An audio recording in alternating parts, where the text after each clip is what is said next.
Hey, all you experts out there, this is the Monetize Your Expertise podcast, where we show you how to use your skills to pay the bills. Have you ever wanted to create a business that positions you as the industry leader and go-to expert? Join me every week to hear from amazing leaders and entrepreneurs who have successfully refined their skills in order to become experts and create extremely profitable knowledge businesses. To find all of the links and tools mentioned in this episode, just go to myepodcast.com. I'm your host, Grant Weherley, the online course guy, helping you every week to monetize your expertise. Hey everybody, welcome back to the Monetize Your Expertise podcast. I'm your host, Grant Weherley, and today we're going to be talking about how to get unstuck, and specifically by using other smart people's feedback in order to do so. But first, I want to tell you that if you're interested on the same topic of feedback, of getting my actual help with your course for $1, stick around to the end of this episode to find out how you can do just that. So have you ever had that experience where you have that aha moment and it comes from realizing that you had completely mistaken assumptions about the way the world really is? You just had it inherently in your head that the world works as one way, and you didn't even realize you had that thought until all of a sudden it's challenged, some light bulb goes off, and you're like, oh, that's how that works. It's one of those, oh yeah, why didn't I realize that years ago kind of moments that I think is very, very helpful. And actually, how that happened to me recently, and that's one of the reasons that I wanted to record this episode, is that I actually had this experience with respect to hiring people to expand my team. And it was this subtle assumption and just really misguided perspective that I had about hiring and when to hire. It's just, in retrospect, it's quite stupid and unproductive, and I don't know why I thought about it that way, but it's one of those things that you don't realize it's a bad perspective until it gets challenged. So specifically what I'm referring to is that I had this methodology in my business where I thought, in order to expand your team, right? So the best way to expand your business is to expand your team in a lot of ways.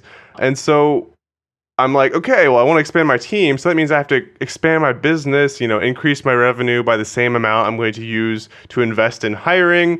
And then that'll make sense. And then from there, I can offload that and, kind of go back and forth and expand my business, expand my team, expand my business, expand my team. And then after trying to do that and realizing, oh, wow, that's a terrible idea.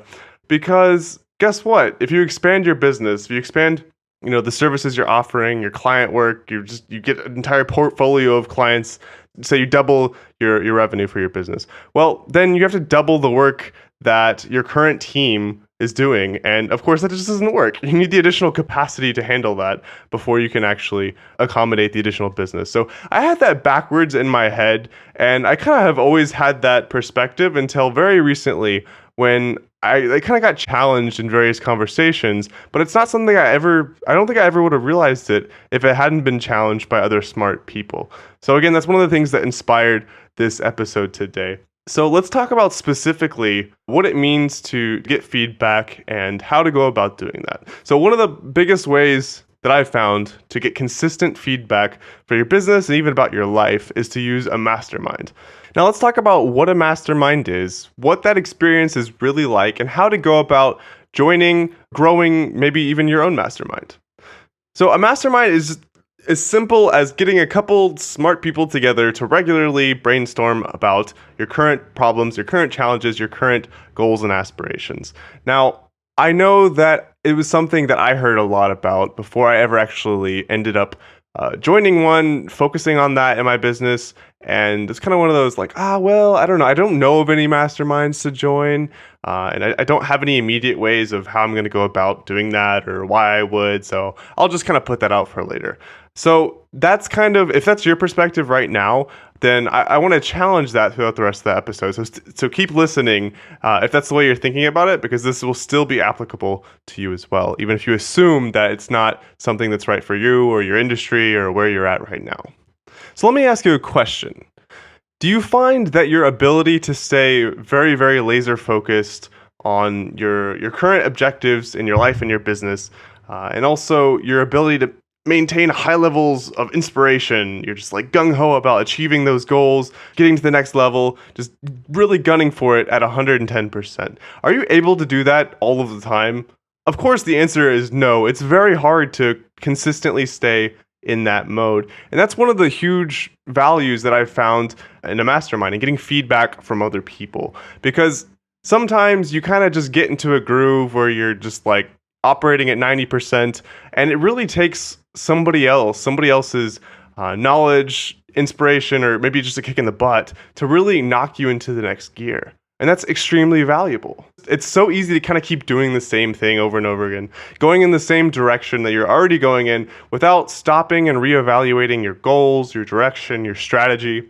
And this is where all of those different strategies, for example, journaling for 15 minutes every evening. That's a fantastic strategy that forces you to stop and reevaluate what's going on in your life. And personally, in my own life, when I've taken the time for this kind of thing, amazing things happen in my business and in my life. But to be honest, it's very, very hard. Let's be honest here. I mean, when was the last time you actually went home after a really hard day's work and thought, hey, I could go spend time with my friends and family, but instead I'm actually going to go sit in a room by myself and just think for 3 hours? Now, personally, I actually do this sometimes, but it's a very hard decision to make, especially consistently. So what's the solution to that? Well, I've actually kind of discovered this by accident. This was not by design. This was not like, oh, I'm going to try this to solve this problem. I kind of realized this in retrospect, but primarily it's not relying on the willpower to make that decision. It's building it into your schedule, your work schedule every single week. And the best way I've found to do that is either a mastermind that's really effective and or coaching/mentorship, which I'll also be mentioning in a second. But with these regular discussions about your current objectives and your current goals, your current problems, you're forced on a consistent basis to constantly reevaluate how things are going. Are you doing the best you can? Does the thing you set out to do, does that still make sense? Or should you try something else? Should you drop that initiative? Should you try this new idea? The only way to constantly innovate and make sure you're going in the optimal direction for what you really want is to constantly correct your course along the way. And having this kind of structural feedback, this structural reflection time is so insanely valuable. Now, I know some of you also might already be in a mastermind, but if it's not currently challenging you to do this kind of thing, it's not currently serving this purpose for you, then I would challenge you that you might want to think about joining another one in addition to that, or replacing that one with a more effective one that resonates with you. But I believe very firmly that it should serve this particular purpose in your business and life. Now, again, I know some of you might have mental blocks against doing this, either because you think maybe it's not right for your business or right for where you are right now, or you don't know lots of smart people that you trust their advice with. I know I had all those kind of similar objections in my mind before I actually ended up starting to join masterminds. So let's actually go through specific tips for how to get started getting this kind of feedback, and not only just with masterminds, but with coaching/mentorship as well. So let's break it down into 3 simple steps. So step number 1 is very, very simple. Literally just looking for existing masterminds in your industry. It's a kind of a big thing nowadays. More and more people are recognizing the value in this, and there's a lot of industry-specific masterminds. So ask around, ask people that you are connected with. Google.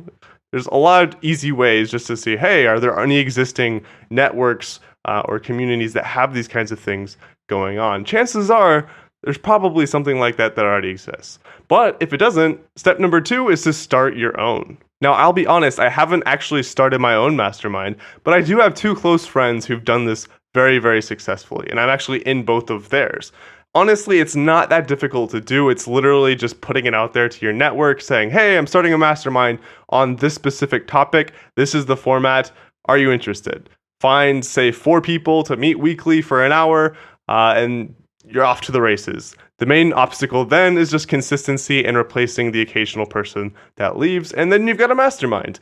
Tip number 3. Now, this is sort of a different direction slightly than a mastermind, but I actually use both a mastermind and this third option as well. So number 3 is purely just finding smart people to brainstorm with regularly, even if you have to pay them a bit.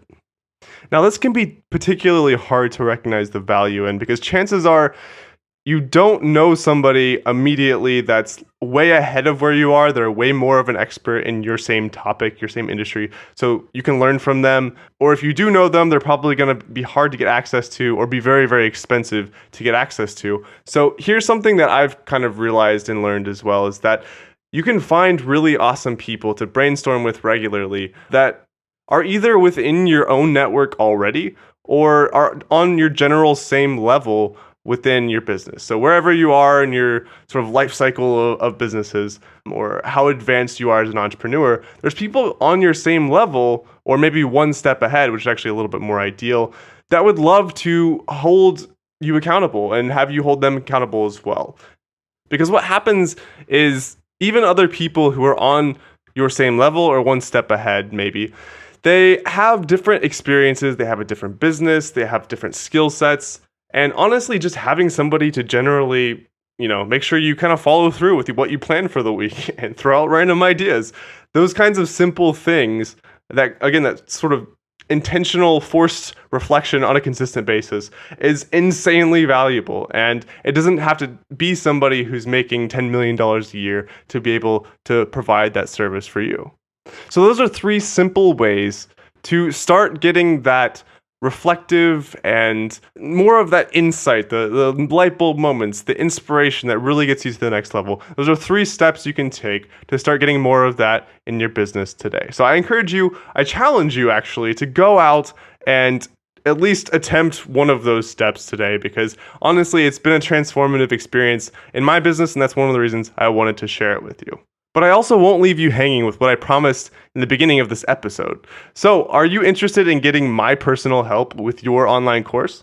You see, one of the most exciting things that I'm starting for the Monetize Your Expertise membership is a twice-a-month call for current members to do Q&A, to do live feedback of people's courses, people's outlines, people's websites, all kinds of course-related things and questions, and people are like, what kind of tool should I use for this, or what do you think about this, or what's the best way to do this? There's all these little things that no matter how much you give a framework, right, you could write out on a Word document step by step exactly what to do in principle, and inevitably there's some kind of obstacle that just requires somebody else to give input on.